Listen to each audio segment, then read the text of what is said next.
La ley de Dios fue escrita directamente por Dios. Podríamos decir que Dios no dejó encargado a nadie que escribiera su ley, la escribió Él mismo con su propio dedo. Satanás se rebeló en el cielo contra la ley de Dios. Por eso se convirtió de Lucifer en Satanás. Se convirtió de el lucero de la mañana en el adversario, porque él no quiso obedecer la ley. Los seres humanos consideran que la ley de Dios no se puede obedecer. Esa es la idea de Satanás. Sin embargo, el Señor Jesús, cuando vino aquí, vino para mostrar al ser humano que la ley sí se puede obedecer. Lamentablemente, hay personas que creen que la mejor manera de vivir tranquilo es aboliendo la ley. Imagínense ustedes si hubiera una ciudad donde no hubiera ningún semáforo. ¿Qué anarquía habría en el tránsito? Imagínense usted un partido de fútbol donde no hay un árbitro ni reglas. Sería un caos. Pero lamentablemente los seres humanos creen que la mejor manera de solucionar el problema del pecado es anulando la ley. ¿Qué hace la ley? La ley nos muestra el pecado. Pero no nos salvamos por cumplir la ley. La ley nos lleva a Jesús. Jesús es el único que puede solucionar el problema del pecado. La palabra de Dios dice claramente, Jesús es nuestro Salvador.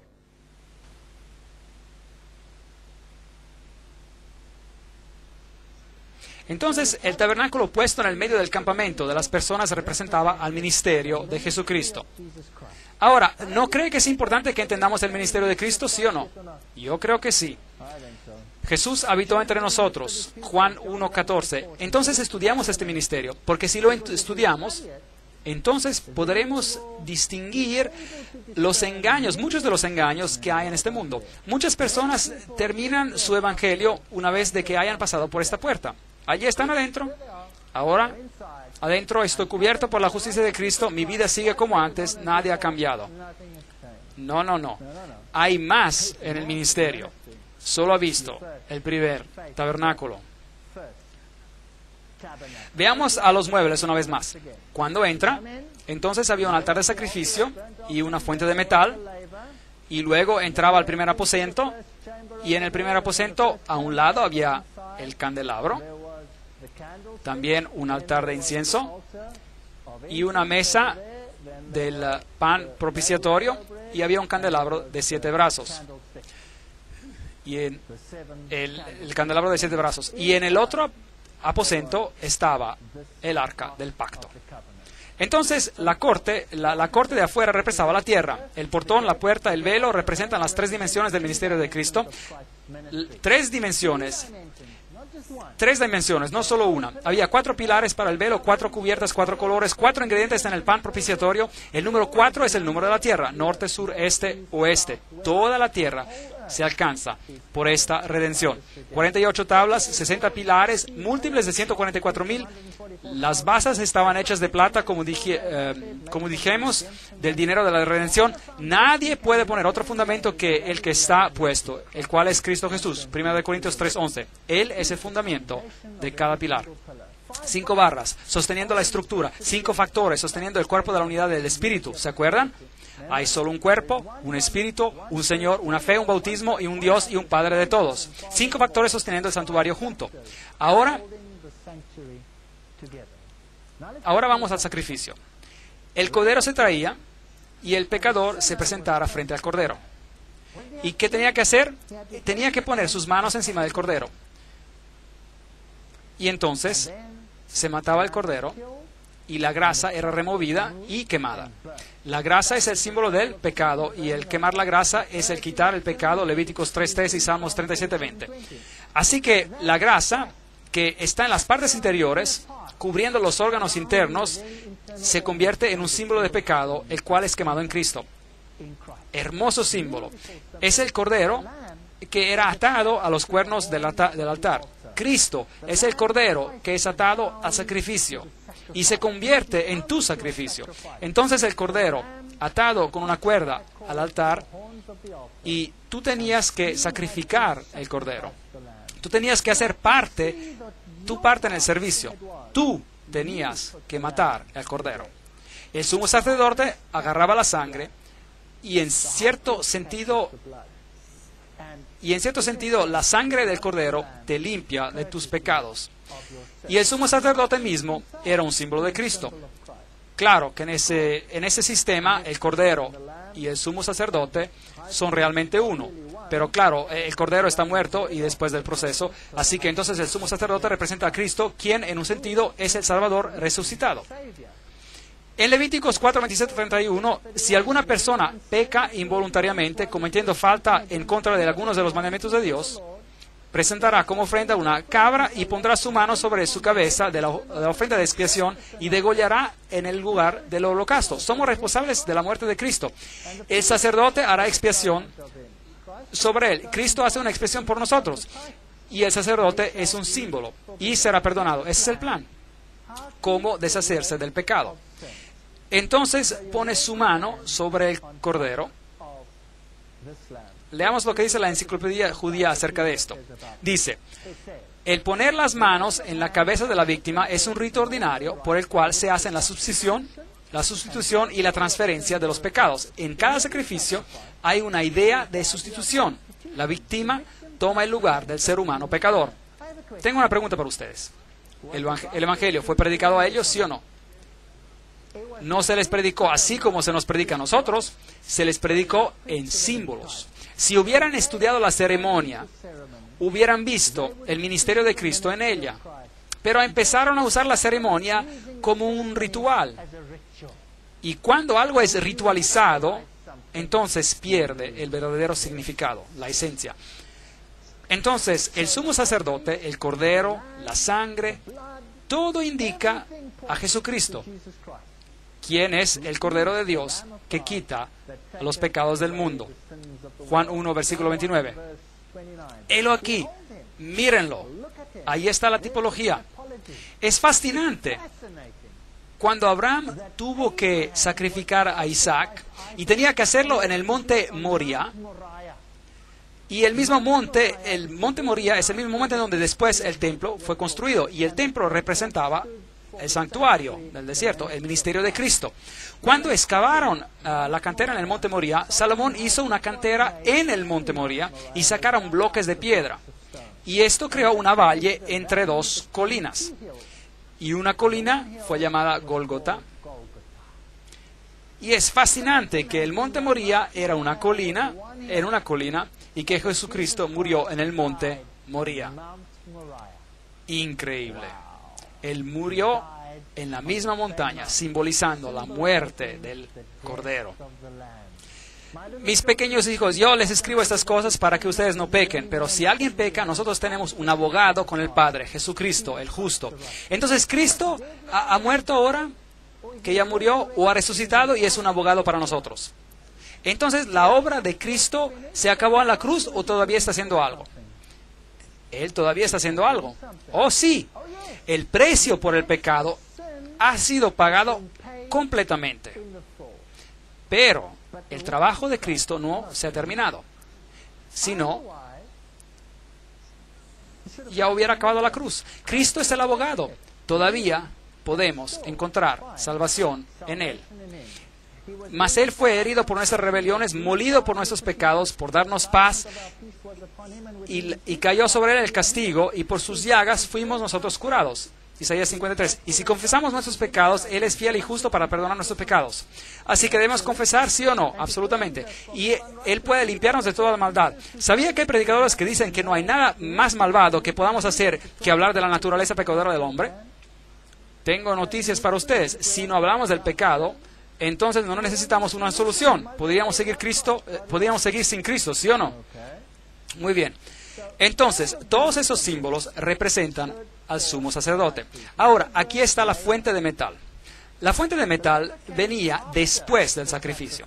Muchos sistemas religiosos quieren aceptar la justicia de Cristo, vienen a la puerta, aceptan el sacrificio expiatorio de la cruz y luego dicen, muchas gracias, ahora soy salvo. Pero todavía falta lavarse, ¿sí o no?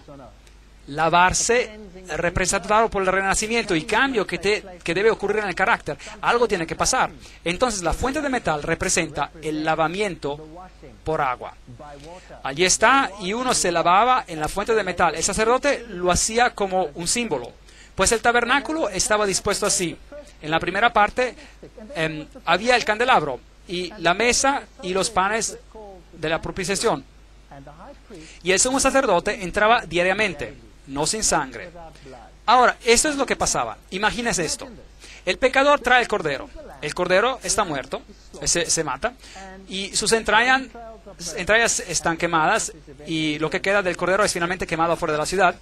Y esto simboliza que Cristo moriría afuera, y que Él sería matado y eliminado afuera de la ciudad.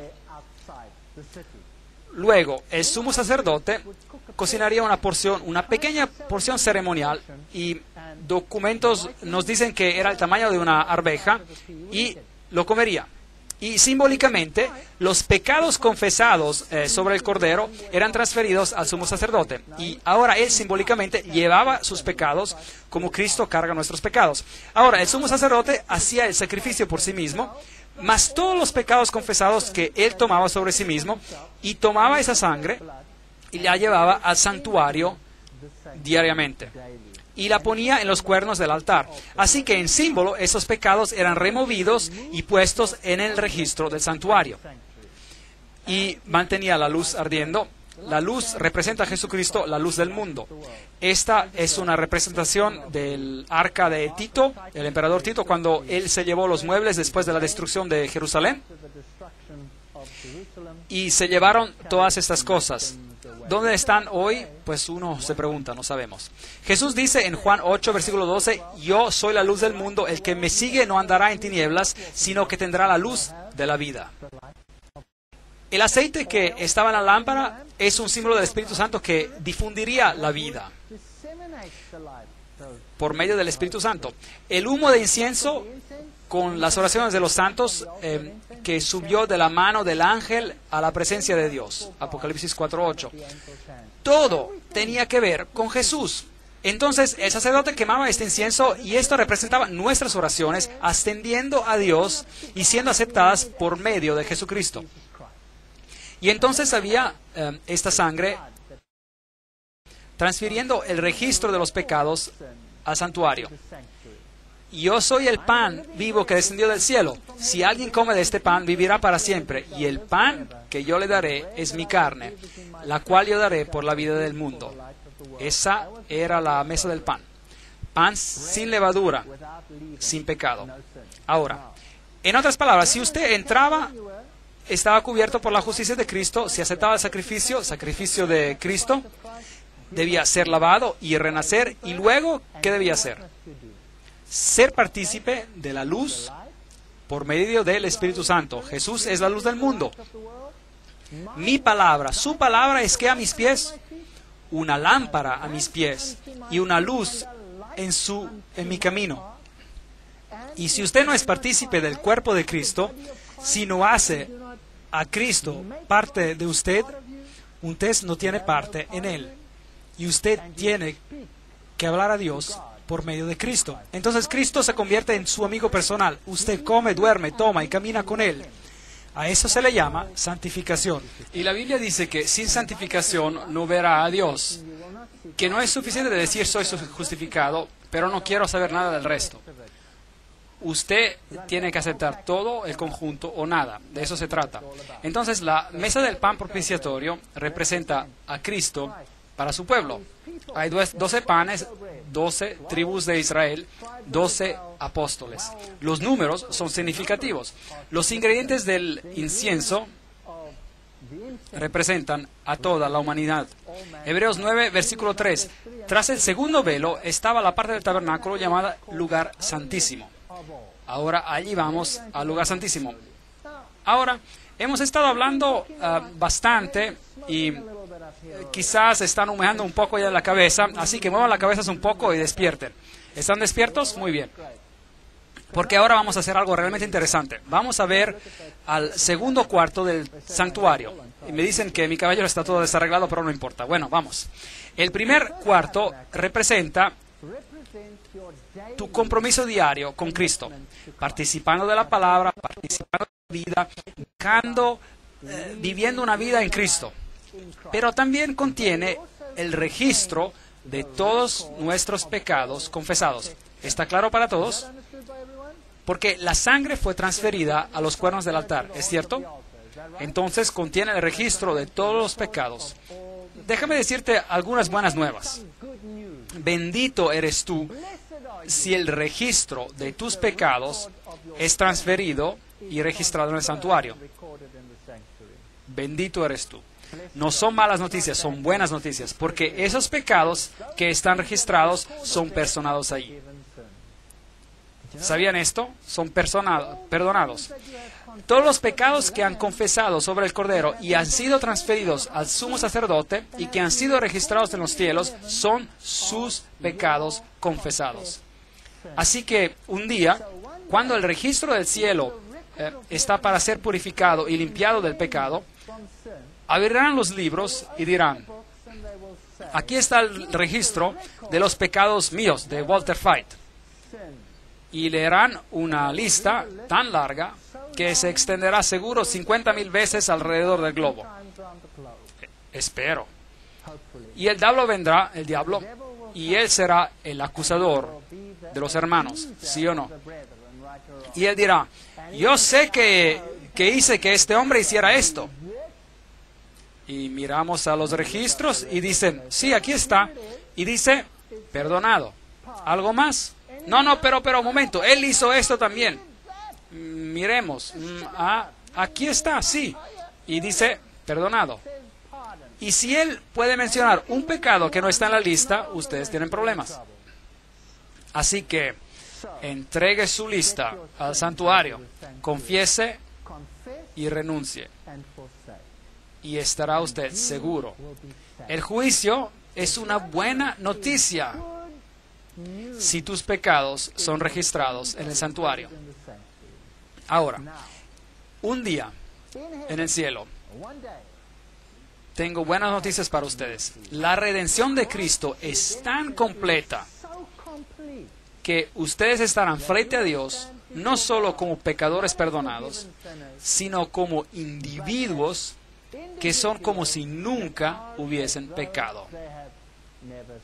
¿Cuán lejos Dios removerá los pecados de ti? Tan lejos como el este al oeste. Esto es infinitamente lejos. No hay manera de que ellos regresen a ti. Usted estará enfrente de Dios como si nunca hubiera pecado. tendrás un derecho perfecto al cielo en ese día, si tu registro de pecados está registrado aquí. Es la doctrina más hermosa del mundo, la doctrina más hermosa en el mundo. No hay nada que temer si has confesado tus pecados y renunciado a ellos. ¿Acuerdas de María Magdalena? ¿Se acuerdan de ella? Cuando fue acusada, Jesús le dijo, ni yo te condeno. Eso es cierto. Esa es la gracia. Eso se llama gracia. Y luego, ¿qué le hizo? Ve y no pequen más. ¿Qué es eso? Poniéndola bajo la ley. Entonces, la gracia y la ley van juntos. Así que, ahora, el registro del pecado está ahí. Y ahora, una vez al año, el registro de los pecados era limpiado. Y por ese propósito, el sacerdote tenía que entrar al lugar santísimo. ¡Qué situación más seria! Tenía pequeñas campanas alrededor, granadas y campanas, granadas y campanas, granadas y campanas. Y las campanas sonaban. Y le ataban una cuerda a su pierna, una soga, porque si él entraba en la presencia de un Dios santo con pecado, moriría instantáneamente. Y lo sacarían afuera por debajo del velo, muerto.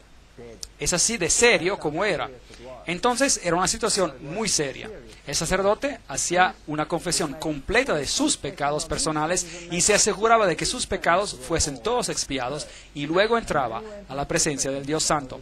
Entraba en la presencia del lugar santísimo, y ahora ahí había los 10 mandamientos, las tablas de piedras y los 2 ángeles, y la gloria, la Shekinah, que aparecería arriba de los 10 mandamientos, los cuales contienen la ley de Dios y que contienen al pecador a morir si es un transgresor. Y había la cubierta de oro fino, que en inglés es la cubierta de misericordia, y que representa la misericordia de Cristo, cubriéndote de la condenación de la ley, la cubierta que cubría el arca del pacto. Una historia fascinante. ¿Sabían ustedes que esa cubierta de oro tenía 1,5 cúbitos de alto, y la parrilla donde el sacrificio se quemaba afuera, sobre el altar, era también 1,5 cúbitos de alto? Pequeños detalles como ese solo me dejan asombrado. En otras palabras, la justicia de Dios es tan elevada como su misericordia. Algo increíble. Muy bien. Aquí él entraba y esparcía la sangre especial en el velo y enfrente del arca, que contenía el arca, naturalmente, por supuesto, los 10 mandamientos. Mucha paz tienen aquellos que aman tu ley, y que no hay para ellos tropiezos. Salmo 119, 165. Mira los muebles. Había el altar de sacrificio, la fuente de metal, y luego a un lado la mesa del pan, y a un lado el candelabro, y luego el altar de incienso y el arca. Era en forma de una cruz y su sombra. Hermoso. Así, dispuestas a estas cosas, en la primera parte del tabernáculo entraban los sacerdotes continuamente para cumplir sus oficios de culto. Eso representa la santificación a través de tu vida. Hebreos 9, versículo 6. Por tanto, teniendo un gran sumo sacerdote que traspasó los cielos, Jesús, el Hijo de Dios, retengamos nuestra profesión. Hebreos 4, 14. Tenemos ese privilegio hoy. Tenemos un gran sumo sacerdote, quien está sentado a la derecha del trono de majestad, un ministro del santuario y del verdadero tabernáculo, el cual el Señor puso y no el hombre. Miren, ¿hay un tabernáculo que Dios hizo, sí o no? Bueno, las Escrituras están ahí para amonestarnos y decirnos la verdad, o si no, no están. La Biblia dice que hay un santuario, así que yo creo que hay uno, porque es lo que la Biblia dice. Pero siendo Cristo el sumo sacerdote por su propia sangre, entró una vez para siempre en el lugar santísimo, habiendo obtenido eterna redención. Hebreos 9, 11 y 12. Cristo es el sumo sacerdote. El velo del templo fue rasgado de arriba a abajo. El sistema de sacrificios terrenal vino a su fin. La ley ceremonial se eliminó. ¿Por qué? Porque era cumplida en Cristo. Si ahora yo tomo un cordero y lo sacrifico hoy por mis pecados, ¿qué estoy diciendo? Le he dicho anteriormente. Estoy diciendo que el sacrificio de Jesús no fue suficientemente bueno. Ahora los judíos quieren construir un nuevo templo y restablecer el sistema de sacrificios, ¿sí o no? Quiero decirles que eso es blasfemia. Y sus pecados e iniquidades no serán más recordados. Pues donde hay remisión de estos, No hay más ofrenda por el pecado. Hebreos 10:18. Así que, hermanos, tenemos libertad para entrar en el lugar santísimo por la sangre de Jesucristo, por el camino nuevo y vivo. Hebreos 10:19 y 20. Tenemos un nuevo pacto con Cristo. Es el mismo que el antiguo, pero este ha sido cumplido en Cristo. Y ahora yo miro a Jesús. Y ya no tengo que mirar más a los corderos y a los carneros, miro a Jesús. Entonces el templo, en realidad, ya se ha eliminado y tendría que quedarse eliminado. ¿Tiempo para un nuevo templo? Es lo que ellos dicen, pero yo no lo creo así. Porque no entró Cristo en el santuario hecho por los hombres, figura del verdadero, sino en el cielo mismo, para presentarse ahora por nosotros antes de Dios. ¿Puede construir uno nuevo en la tierra si hay uno en el cielo? ¿Sí o no? No tiene mucho sentido para mí. Bueno, entonces miremos a este interesante servicio. Así también Cristo fue ofrecido una sola vez para llevar los pecados de muchos y aparecerá otra por segunda vez sin relación al pecado para salvar a los que lo esperan. Por eso puede también salvar perfectamente a los que por él se acercan a Dios. Todo lo que usaba el sumo sacerdote, todas sus ropas representaban a Cristo. La vestidura interior, la blanca, es la justicia de Cristo. La exterior y después el éfod. Todos esos son símbolos, los colores, ligándolo a la puerta, a la entrada, al velo. Cada piedra, las 12 piedras, las 12 tribus de Israel, todo se refiere al tabernáculo, hasta el techo del tabernáculo. El revestimiento exterior era de las pieles de tejón y representaba la humanidad de Cristo. Y luego tenemos colores que están asociados con la puerta. Entonces, simbolizada por la piel de tejón, Cristo veló su divinidad con humanidad, Cristo el Salvador, pieles de carneros teñidas de rojo, es el sacrificio de Cristo, cubiertas de pelos tejidos de machos cabríos, la justicia de Cristo, y el interior un revestimiento real, azul, escarlata y púrpura, Cristo el Rey digno, Cristo el Salvador exaltado. ¿No es fascinante? Increíble. Ahora, hay 7 fiestas judías anuales, también asociadas con ese servicio del templo. Esto fue todo escrito en la ley de Moisés. Había un tipo y un antitipo. Había la Pascua, que representaba el sacrificio del Cordero, representaba la crucifixión. Note que era en el mes de Nisan 14. Entonces había la fiesta del pan sin levadura el siguiente día. Y ese es Cristo. Nisan 15, el cuerpo de Cristo, Cristo en la tumba. Y luego tenían la fiesta de los primeros frutos, Nisan 16. Entonces 14, 15, 16, los 3 días, el viernes, el sábado y el domingo de la crucifixión. Es la resurrección, pues es esta última fiesta. Así que hasta en las fiestas anuales celebraban el trabajo de Cristo, la obra de Cristo. ¿Eso lo sorprende? Increíble. Y luego tenía la fiesta de las semanas, la cual era en Sivan 6. Eso era 50 días después y eso era el Pentecostés. Esta se celebraba la donación de la ley, las herramientas de la justicia, cómo estar en lo correcto en cuanto a tu obediencia. La gracia viene de Dios. Así que ahora estaban completamente equipados y al mismo tiempo se los envió a predicar a Cristo, la solución al problema del pecado. La ley define el problema del pecado. Cristo es la solución al problema del pecado. Así que el costo de la redención. Así que las 5 trompetas, la fiesta de las trompetas, Tishri, el mes de Tishri, era el anuncio del juicio y del movimiento adventista, del día de la expiación, el juicio del preadvenimiento, Tishri 10, y luego la fiesta solemne de las cabañas yendo a casa.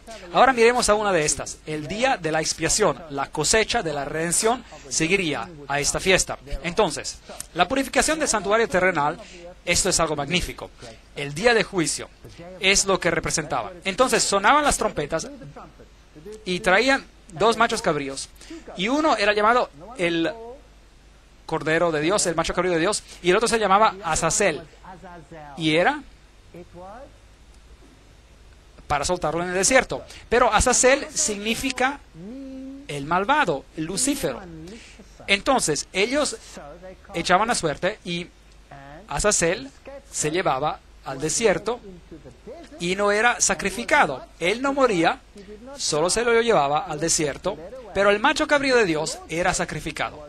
Entonces, el sonido de la trompeta era un símbolo de juicio, Apocalipsis 14, 6, 7, Joel 2, 1, y el macho cabrío de Dios era sacrificado, y el sacerdote entraba con su sangre en el lugar santísimo, Recuerdan las campanas y la cuerda atada a sus pies.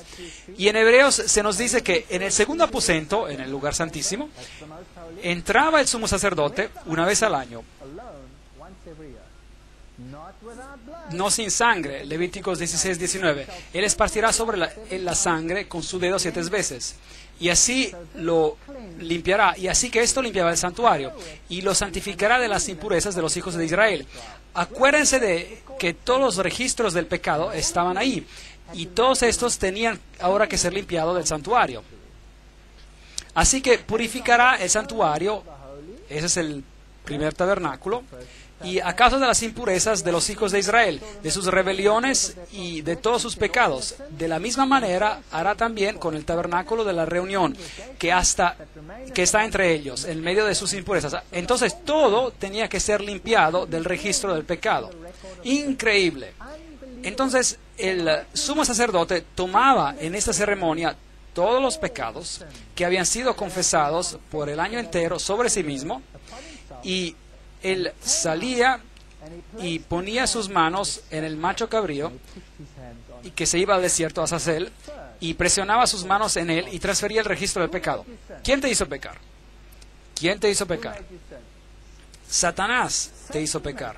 Entonces, si Satanás te hizo pecar, este registro de pecados está transferido sobre el macho cabrío que se va al desierto, a Azazel, que significa Lucifer o Satanás, y él un día pagará el precio por los pecados perdonados. Y si no has confesado tus pecados, ¿quién paga por ellos? Tú lo harás. Increíble.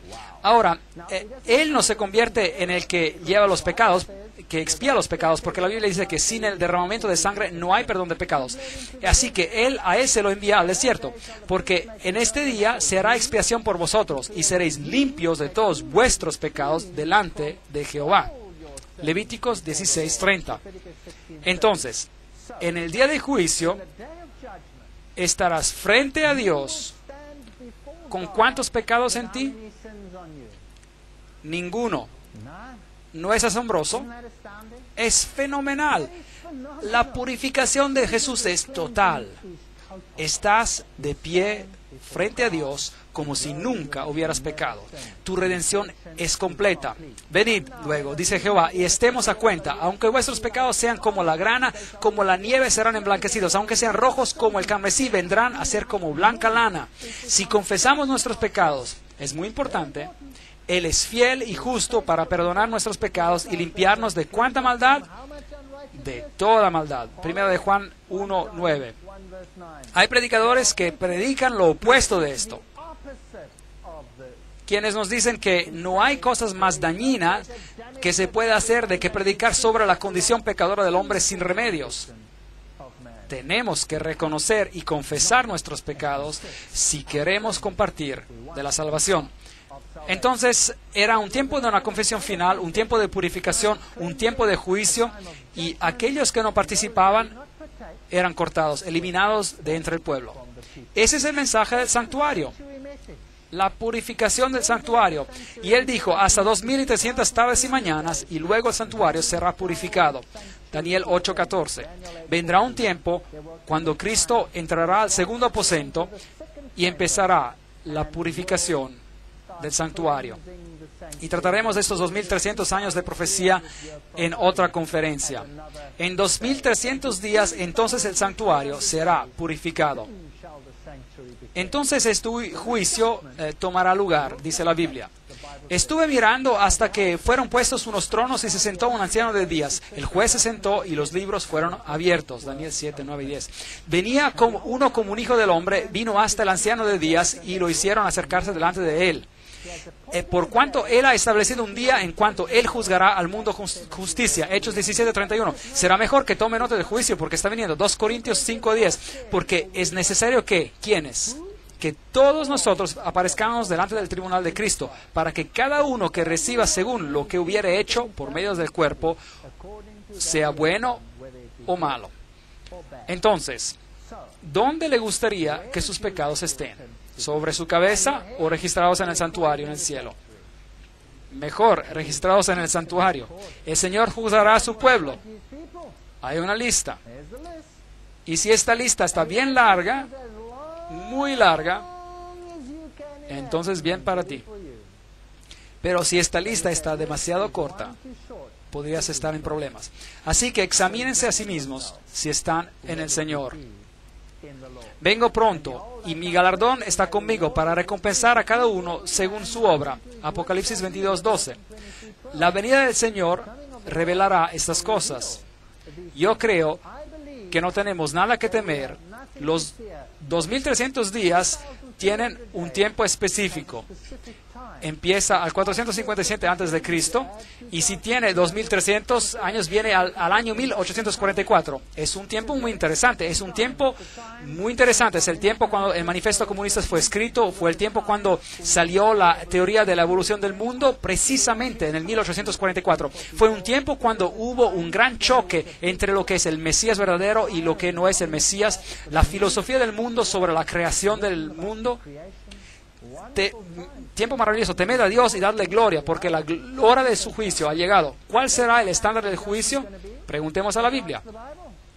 Así hablad y así haced como los que habéis de ser juzgados por la ley de libertad. La ley será el estándar de juicio. Santiago 2, versículo 12. Escuchemos la conclusión de todo este problema. Eclesiastes 12, 13 a 14. Temed a Dios y guarden sus mandamientos, porque esto es el todo del hombre. Pues Dios traerá toda obra a juicio, juntamente con toda cosa oculta, sea buena o sea mala. ¿Se escucha mucho de este tema en el mundo hoy? No. Si me amas, dice Jesús, guarda mis mandamientos. Juan 14:15. Amados, si nuestro corazón no nos reprende, confianza tenemos en Dios, y cualquier cosa que pidamos la recibiremos de Él, porque guardamos sus mandamientos y hacemos las cosas que son agradables delante de Él. Primera de Juan 3:21-22. Es tan simple como suena. Pide perdón, Dios te pondrá bajo gracia, y tu registro de pecados será registrado en el santuario. Ve y no peque más, come del pan de vida, bebe el agua viviente, Jesucristo, toma la luz del mundo, vive, come y bebe de tu religión.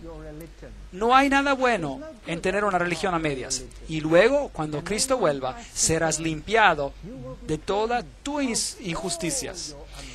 Todo, nada de esto se quedará en tu cabeza, ni una mancha. Y la justicia de Cristo te cubrirá otra vez.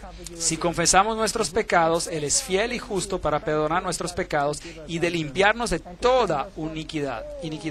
Primera de Juan 1, versículo 9. Así que arrepentíos y convertíos para que sean borrados vuestros pecados. Ese es un evangelio que ya no escuchamos. Pero esto es verdad, damas y caballeros. Esta es la verdad. Creer en el Señor Jesucristo y serás salvo.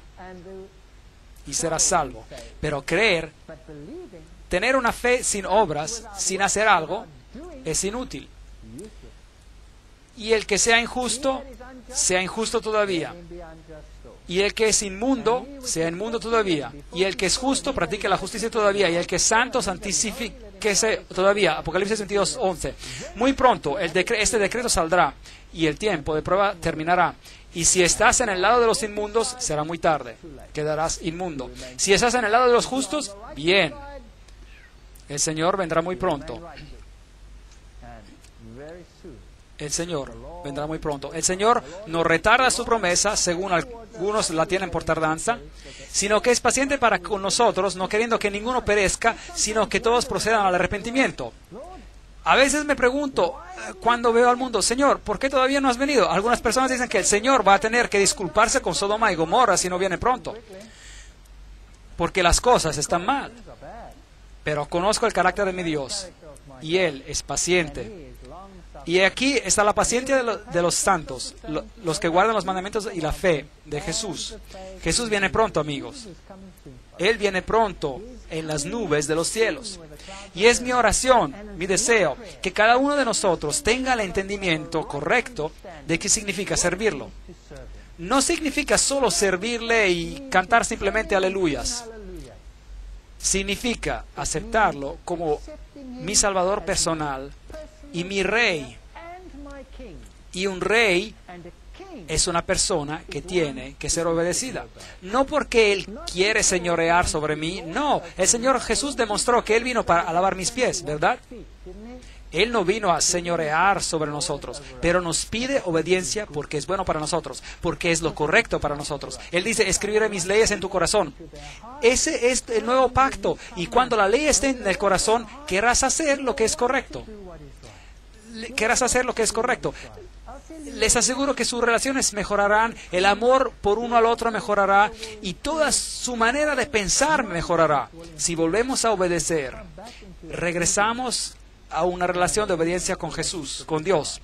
Y no hay nada que temer ante el juicio si hemos confesado nuestros pecados. Nada. Y mientras más larga la lista de los pecados que he confesado, que están registrados en los cielos, mejor. Porque eso significa que todos los pecados están ahí. Y olvídate de ellos y renúncialos. Y esa es mi oración para ti. Mañana empezaremos a mirar al otro lado de la moneda. Por ahora he tratado de hacer lo posible para mostrarles los criterios de la Biblia acerca de la salvación y de la relación con Cristo, lo que ellos implican. Mañana veremos a la falsedad. Identificaremos el anticristo por nombre. Y sé que quizás algunos de ustedes se queden lastimados, ofendidos, pero si se molestan conmigo, enójense conmigo, pero no con la palabra. Pueden arrojarme un tomate, pero sigan regresando y aliméntense más de la palabra.